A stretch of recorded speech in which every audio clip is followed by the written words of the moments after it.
안녕하십니까, 뉴스필m 한태봉 전문기자입니다. 오늘은 2022년 동학서학개미 폭망, 2023년 대박 투자는 이런 주제로 한번 진행을 해보겠습니다. 한국 주식 투자자는 1,300만 명인데요. 동학개미 수익률 왜 이래? 이런 주제로 일단 진행을 해보면요.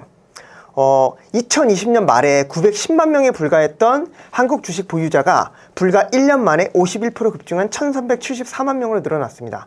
그만큼 한국 주식 투자자가 급증했다는 뜻인데요. 이 개인 투자자가 지난 3년간 누적으로 투자한 금액이 무려 167조 원에 달합니다. 정말 어마어마한 금액인데요. 같은 기간에 외국인은 61조 원을 매도하고 기관 투자자도 95조 원을 매도해서 결론적으로는 외국인 기관 매도 물량을 개인 투자자가 다 받아주게 됩니다. 이렇게 3년 동안 급증한 동학개미의 수익률은 과연 어땠을까요? 지난 3년간 주식 투자가 굉장히 유행하면서 주식을 안 하면 손해다, 이런 인식이 사회에 퍼져 있었는데요. 과연 주식 투자만 시작하면 돈을 벌 수 있는 걸까요? 한국인 보유 코스피 상위 5개 종목의 수익률을 살펴보겠습니다. 561만 명이 보유한 삼성전자의 수익률은 마이너스 21%, 192만 명이 보유한 카카오는 마이너스 50%, 118만 명의 현대차는 마이너스 19%, 그리고 대한항공, SK하이닉스도 마이너스 13%, 마이너스 35%. 그래서 상위 5개 종목 다 모두 심각한 마이너스 수익률을 보이고 있습니다. 코스닥 또한 마찬가지로요. 셀트리온 헬스케어 마이너스 19%, 인터파크 마이너스 48%, 카카오게임즈 마이너스 53%, 하림 마이너스 2%, 초록빛 미디어 마이너스 61%. 전 종목 마이너스고 요건 11월 말까지 기준이기 때문에 12월 현재는 수익률이 더 나빠져 있는 그런 상태입니다. 동학개미의 2022년 수익률은 한마디로 처참한데요. 그래서 코로나19 화랑장 때 신규로 난생 처음 투자를 한 분들 중에 이 처음 겪어보는 주종장에 굉장히 당황하는 분들이 많고요. 일부는 무리한 대출과 금리 급등으로 굉장히 고민이 많은 그런 상황입니다. 그러면 이 한국 주식의 부진함을 피해서 해외로 투자한 서학개미들은 해외 주식에 과연 얼마나 투자를 했을까요? 아까 한국 개미들은 167조 원 정도 투자했다고 말씀을 드렸었는데 한국인의 총 해외 주식 보유 현황은 2021년에 무려 93조 5천억이었습니다. 그런데 2022년에는 좀 쪼그라들어서 73조 4천억으로 좀 쪼그라들었는데요. 이거는 일단은 주식이 폭락했기 때문이죠. 그래서 비율로 보면은 18%가 감소했는데 특히나 좀 유의미한 데이터는요. 이 73조 원 중에 미국 주식이 전체 보유량의 86%나 됩니다.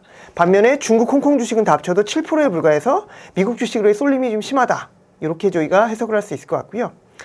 그리고 한국인은 2021년과 2022년에도 시장이 안 좋음에도 불구하고 순매수를 계속해서 유지를 했습니다. 그래서 2021년에는 26조 원, 2022년에는 14조 8천억 원의 순매수를 계속 기록을 했기 때문에 실질적으로 굉장히 해외 주식을 매년 매수를 하고 있는데 그럼에도 불구하고 평가액이 내려갔기 때문에, 그리고 순매수 금액이 전년 대비해서 마이너스 44% 줄어들었기 때문에 전반적으로 이 서학개미들의 수익률도 굉장히 안 좋은 것으로 그렇게 좀 볼 수 있을 것 같고요.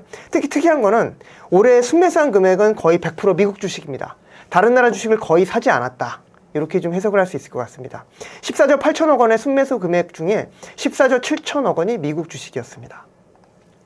그러면 왜 그 한국 사람들은 중국을 버리고 미국 주식에 올인했을까요? 첫 번째는 미국 빅테크 종목의 높은 성장성이 기대했기 때문이고요. 두 번째는 달러 기반이기 때문에 미국 증시가 약세일 때도 안전판 역할을 할 것으로 좀 기대했기 때문입니다. 그리고 세 번째는 중국 주식의 고변동성에 좀 질렸기 때문인데요. 특히 중국이 최근 3년간 제로 코로나 정책을 쓰면서 인기가 많이 하락했기 때문입니다. 그렇다면 2023년에 중국 주식은 반전 가능성이 없을까요? 지금 중국은 최근에 제로 코로나 정책을 폐기하고 위드 코로나로 변화를 지금 주고 있습니다. 이런 상황으로 알리바바나 텐센트 같은 IT 핵심 기업들이 30% 급반등하기도 했고요. 전문가들의 중국 주식 추천이 늘어나고 있기 때문에 경기 부양까지 예정되어 있는 내년으로 봤을 때는 중국 주식에게도 좋은 기회가 올 것 같다, 이런 판단이 있고요. 그렇다면 서학개미들이 사랑했던 미국 빅테크와 나스닥은 배신을 했는데 얼마나 수익률이 처참한지를 한번 확인해 보도록 하겠습니다. 한국인 모의 상위 1위에서 5위를 살펴보면 테슬라가 12조 7천억 원, 그래서 마이너스 45%, 애플 5조 6천억, 마이너스 16%. 애플이 테슬라의 절반에도 못 미치는 보유량을 보이고 있고요. 나머지 엔비디아랑 나스닥 3배 레버리지, 알파벳, 구글 순이고요. 수익률은 다 마이너스 43%, 마이너스 71%, 마이너스 30%로 굉장히 부진한 상황입니다. 여기서 한국인 애정 1위인 테슬라가 극혐이 된 이유는 일단 그 12월에 더 폭락을 해서 지금 마이너스 55% 넘게 지금 수익률이 안 좋은 상황이고요. 앨런 머스크가 계속해서 테슬라 주식을 팔고 있기 때문에 한국 투자자들의 분노가 좀 많이 극에 달아있는 그런 상황이라고 볼 수 있고요. 엔비디아나 알파벳도 상당히 안 좋은 수익률을 보이고 있습니다. 그래서 미국 시총 1위인 애플만 마이너스 16%로 선방하고 있는 그런 상황이고요.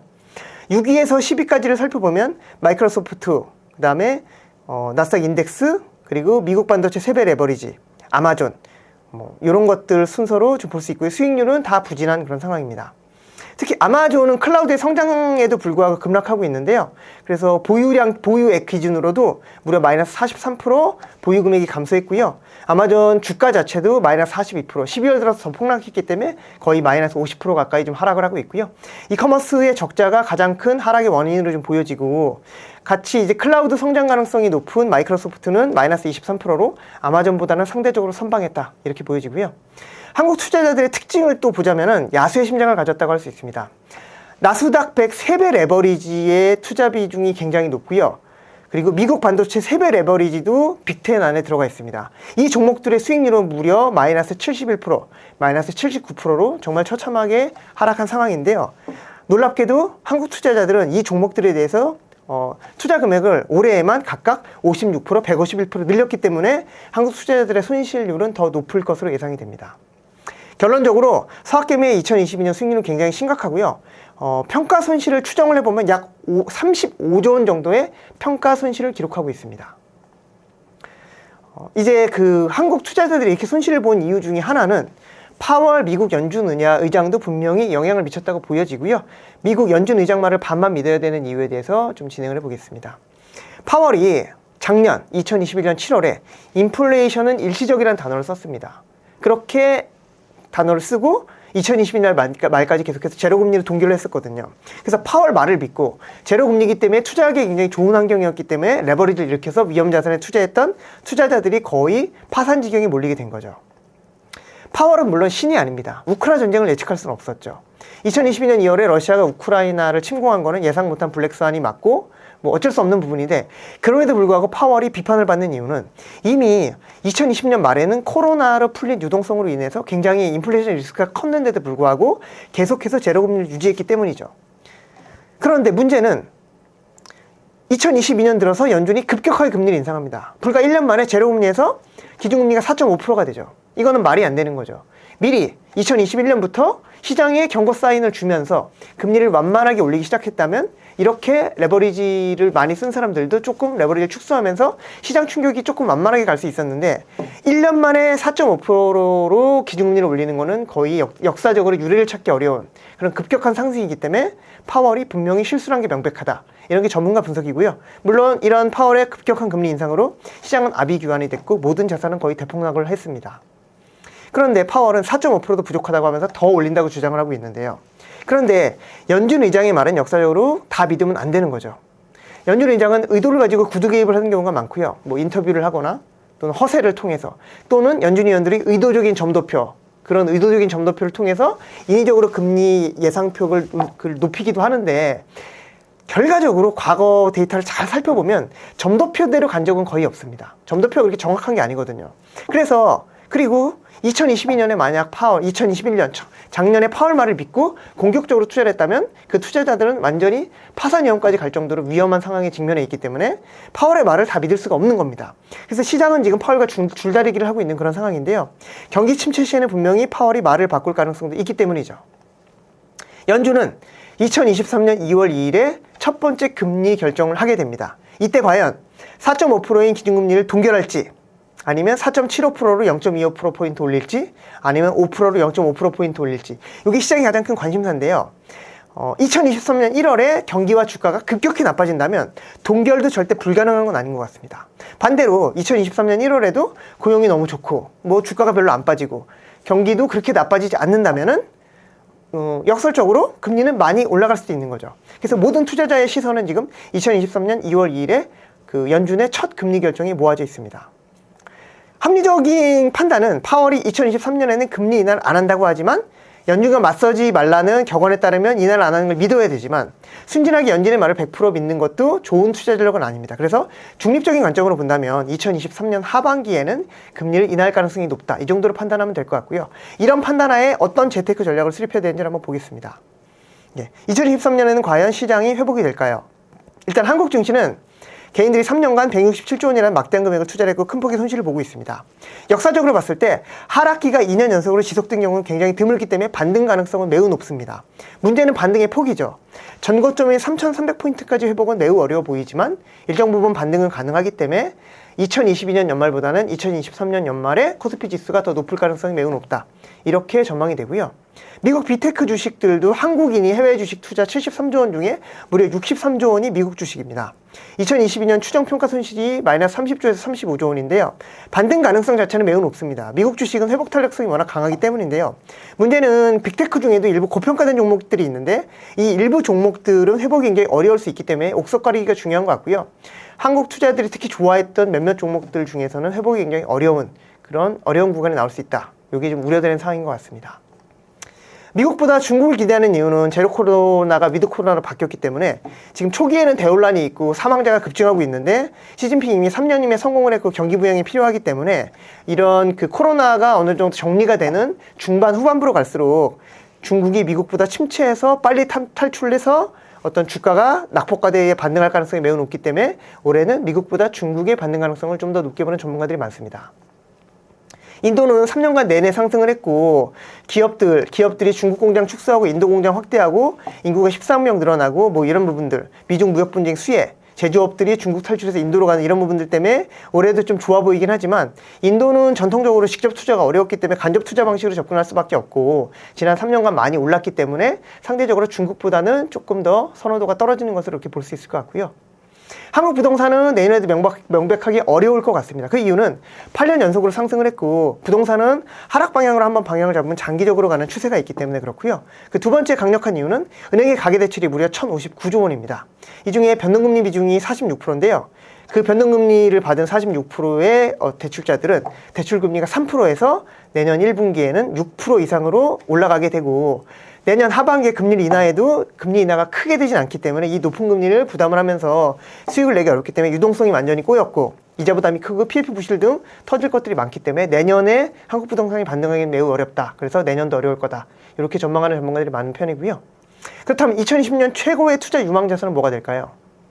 비트코인이 2022년 올해 1,050조 원에서 무려 63% 감소한 400조 원까지 쪼그라들었습니다. 650조 원이라는 어마어마한 시총이 증발한 건데요. 골이 깊으면 산이 높다는 얘기가 있습니다. 그래서 비트코인은 연간 단위로 마이너스 50% 이상 폭락하면 오히려 호재란 얘기가 있습니다. 왜 이런 얘기가 나왔을까요? 비트코인의 연도별 수익률을 살펴보면요. 마이너스 50% 이상 폭락한 해가 2014년 마이너스 58%, 2018년 마이너스 74%, 2022년 마이너스 63% 이렇게 3번 있는데요. 과거에 2번 폭락하고 나면 그 이후에 3년 내리 좋았습니다. 그리고 요 2차 반감기, 2016년 2차 반감기, 2020년 3차 반감기, 그리고 2024년 4차 반감기를 앞두고 있는데요. 비트코인이 대폭락 뒤에 대성상했던 규칙적인 이유는 뭐 우연적인 요인이 아니라 이 반감기가 많은 영향을 끼치고 있습니다. 그래서 3년간 폭등했던 이유, 요걸 살펴보면요. 앞으로 네 번째 반감기가 2024년 3월에 예정이 돼 있는데 비트코인은 총 2,100만 개가 발행이 예정돼 있고 이미 91.5%인 1,920만 개가 채굴이 완료됐습니다. 이 나머지 것들을 채굴을 하고 있는데 2024년 3월 반감기가 되면 이 채굴량이 반토막이 나게 됩니다. 4년 주기로 반토막이 나기 때문인데요. 그래서 공급이 줄어들기 때문에 이 공급이 줄어드는 거를 기회 삼아서 이제 인위적으로 가격을 올리는 세력가, 뭐 세력까지는 아니지만 어쨌든 공급이 부족하기 때문에 수요 공급에 의해서 가격이 올라가는 그런 패턴을 보여왔습니다.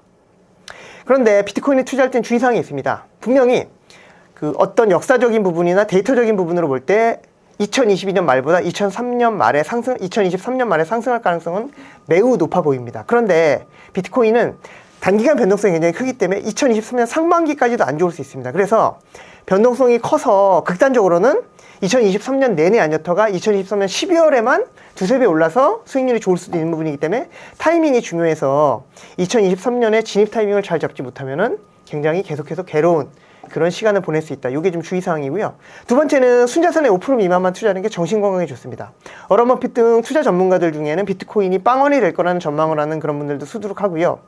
이런 전문가들의 의견도 분명히 경청할 필요가 있다는 생각이 듭니다. 물론 이들은 무려 14년째 틀려왔습니다. 비트코인은 빵원이 되지 않고 계속해서 전저점을 더 높이면서 계속해서 새로운 고점을 갱신해 나가고 있기 때문이죠.